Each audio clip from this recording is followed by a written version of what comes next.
Hi guys, this is me, JB Rose, singing vegan mum, and this is the first day of the 7-day sugar-free challenge. Hopefully you've been preparing yourself by drinking apple cider vinegar, cinnamon or cayenne pepper in a bottle of water. Any one of those, sip, sip, sip, sip, dampen your cravings.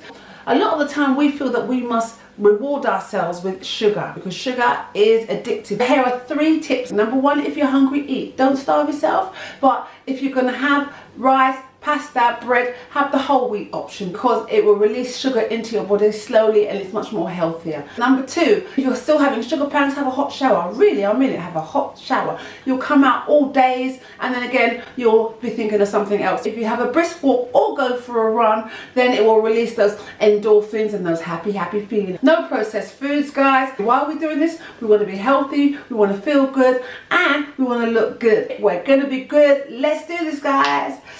We're doing it. It's done. See you tomorrow.